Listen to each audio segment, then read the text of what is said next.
If you're looking for a Big 12 dark horse, Texas Tech is your team. The Red Raiders are dangerous this season, and they're hot. They've won 4 straight games entering 2023, including that massive bowl win over Ole Miss, and they're a team that I don't want to see on my schedule. And they're a team that very well could surprise you in 2023.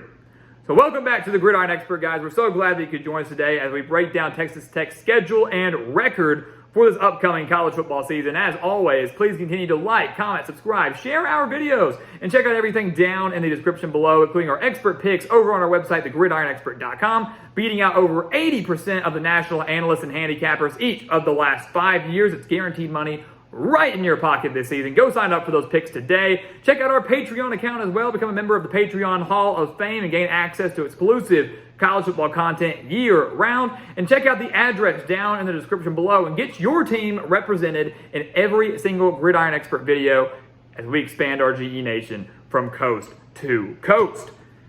So, man, I got to tell you, I'm really, really excited about this Texas Tech football team this year. I mean, they really exceeded expectations last year in year one under Joey McGuire, going 8-5, winning those final 4 games, defeating Ole Miss in dominant fashion in their bowl game. And now, when you look at who's coming back, this is a team that very well could contend for a Big 12 title, and I really do mean that. The offense returns everybody. Not exaggerating. Practically everybody's back for Texas Tech this year. Starts with Tyler Shugg at quarterback, right? Hopefully he can stay healthy, because when he's healthy, he is good. And he's a great leader of this offense. An offense that averaged over 34 points per game last year and 461 yards per game. Over 300 of those coming through the air. So Tyler Shugg, key at quarterback, but he's got to stay healthy. Taj Brooks returns at running back. The top 5 pass catchers are back. The offensive line, extremely solid. And they've got one of the better offensive coordinators in the game in Zach Kittley. This offense will be one of the best ones in the entire Big 12 this season. Go ahead and book it. The defense, that's what needs some work. That could be the difference maker in whether or not Texas Tech does maybe contend for a Big 12 title or falls a little bit short. The defense gave up nearly 30 points per game last year, over 425 yards per game last year, including 169 on the ground. That's where they have to improve. They lose 5 of their top 6 tacklers from last season, but 6 starters as a whole are back. The secondary does look to be pretty solid, and I do think the defense should improve. Really, to me, don't want to jinx them. Don't think it can get much worse for Texas Tech. The only way to go is up. You take a look at the schedule. I mean, Texas Tech's got a tough one. They've got a tough one, but they've got enough favorable home games where they can take advantage of those. It could be a pretty special year. Starts on the road at Wyoming. I do think Texas Tech wins that game. Wyoming, a lot of starters back on defense this year, but shouldn't be much of a match for Texas Tech. So the Red Raiders are 1-0, and then they have that Week 2 matchup against Oregon. That's the big one, right? That's the big game, and one of the bigger marquee matchups of Week 2. The Tyler Shugg reunion game, which is going to be fun to watch. Shugg, former quarterback at Oregon, now with Texas Tech. I love this matchup, and I love this matchup from an offensive standpoint too. You know what Texas Tech's capable of. We also know what Oregon's capable of, with 8 starters back from an offense that averaged nearly 40 points per game and has a legitimate Heisman Trophy candidate in Bo Nix. Keep in mind, he led an offense last year that averaged over 500 yards per game. This Oregon team is good, guys. They have college football playoff aspirations. Those aspirations could come to a halt in Week 2 if they lose to the Red Raiders in Lubbock. But I'm not ready to predict that just yet. I do think Oregon wins this game on the road. It's going to be extremely tough. It's going to be an electric atmosphere. And again, I think it will be one of the better games of Week 2. But I think Oregon actually does own the slight offensive edge over Texas Tech right now. And I do believe they certainly own the defensive edge as well. 8 starters back on that side of the ball. A defensive-minded head coach in Dan Lanning. They kind of struggled a little bit last year, but should be a lot better this year. Give me Oregon to come win a close game in Lubbock. But if the Ducks were to fall, that's when I think Texas Tech would put the nation on notice. But I think they fall just short, 1-1. They beat Tarleton State 2-1, and I'm going to give them a win over West Virginia, make them 3-1. West Virginia, again, we're not having high expectations for the Mountaineers this year. Texas Tech won by 38 points last year, 48-10 over the Mountaineers. They had 594 yards of offense compared to West Virginia's 282. Outgained them by 312 yards. That's terrible. That's embarrassing. Yes, the game's in Morgantown this year. That's fantastic. Yes, West Virginia might be a little bit better. That's fantastic. But West Virginia offensively simply won't be able to keep up with Texas Tech. So give me the Red Raiders in that game. And then give me the Red Raiders over Houston as well. The first Big 12 newcomer that the Red Raiders will play this year. They beat the Cougars 33-30 in double overtime last year. Epic game early in the year last year. I believe that was also in week 2. They've actually won 10 of the last 11 against the Cougars. And some would say, hey, if Houston played them that close last year, maybe they will again this year. I wouldn't go that far. The Cougars lose a lot. They lose Clayton Tune. They lose Nathaniel Dell. And that defense, not going to be all that great this year. They had a horrible secondary, allowing nearly 280 passing yards per game. And now they're going to be facing one of the most prolific passing attacks in the Big 12 and maybe even in the entire country, assuming everybody can stay healthy. Houston at home for Texas Tech, they get that win. And just like that, they're 4-1. They're 4-1, and if I were them, I'd actually have Texas Tech as a top 25 team right now. They'd even top 20 with that 4-1 record because the loss is a quality loss to a good Oregon team. They get into the thick of that Big 12 conference slate, though, and that's where it gets tough. I mean, look at the upcoming games. Baylor, Kansas State, BYU, TCU, Kansas, UCF, Texas. I mean, the remaining schedule is where it gets really tough. So Texas Tech certainly going to want to do the majority of their damage early on. They go on the road to Baylor on October 7th, and I do believe they fall to the Bears. It's just something about this matchup. Baylor has Texas Tech's number. The Bears weren't even that great last year and still torched the Red Raiders 45-17. And they've dominated this series, winning 9 of the last 12 games against Texas Tech. So now the game was on the road against a Baylor team that I expect to be better than they were last year after a very disappointing 2022 season. I think that Baylor defense steps up a little bit. My concern is their secondary, and I think Texas Tech is going to put a lot more points than 17 on them. I do believe that. But with home field advantage and a better offense for Baylor, I do believe that the Bears get the win, and they make it 10 of the last 13 games that Baylor has won over Texas Tech. The Red Raiders come back, take on Kansas State, the reigning Big 12 champions. They were kind of, we talked about at the beginning. You're looking for a dark horse? Kansas State was that dark horse team last year in the Big 12. Had a favorable schedule, great team, and they took advantage of it all the way to the Big 12 championship and won it. This year's dark horse is Texas Tech. So in a battle of this year's dark horse and last year's dark horse, who comes out as a victor? This year's dark horse. Give me the Red Raiders.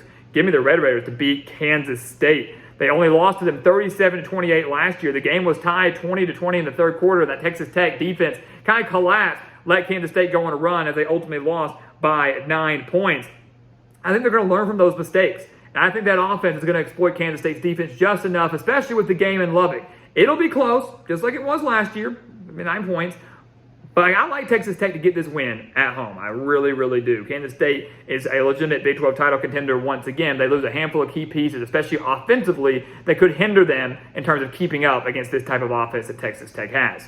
Win over Kansas State, then go on the road to BYU. It's a trap game, no doubt about it. They're going to be playing their 8th straight game. Texas Tech's getting tired. They've been playing some physical games. Oregon, Baylor, Kansas State. Now you're going to Provo. Farthest west they've had to go in a conference game. BYU being all the way out in Utah. It's kind of an odd place to be. It's going to provide a very tough environment for any team that has to play them on the road this year. BYU is a good team.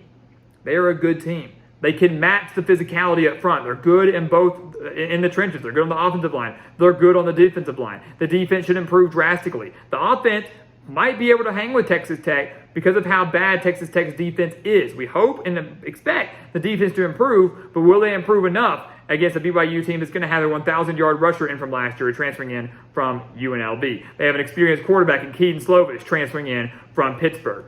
BYU has the home field advantage, which is huge, and they have the offense that can exploit this Texas Tech defense, and I believe that's all they need. A Texas Tech team that's in desperate need of a rest, they fall short in the trap game and lose to BYU for their 3rd loss of the year. Bye week at the end of October, coming into the month of November, they're still looking good, right? They've got 5 wins. They need one more win to go bowling. Obviously, they want more than that. They had a 7-win regular season last year. They'd like to at least match that, if not improve on it.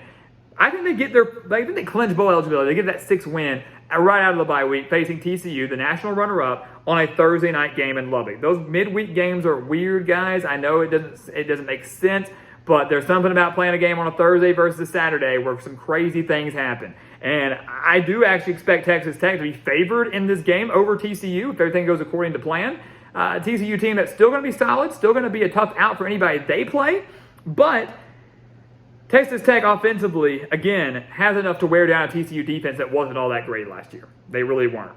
They just weren't all that great. Let's keep in mind that even though Texas Tech lost to the Horned Frogs last year, They were leading the national runner-up, a team that went undefeated in the regular season. They were leading TCU 17-13 in the fourth quarter before that defense ultimately collapsed and Texas Tech lost by 10, 34-24. It's a very similar situation to what happened against Kansas State, where Texas Tech was in the game in the second half, defense fell apart, and they ended up losing the game.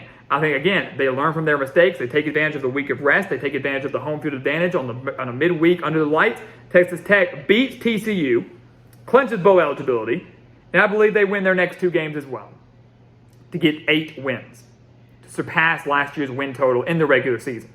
They will beat Kansas on the road, a battle between 2 great offenses, a game where I expect a lot of points to be scored, if we're being honest here.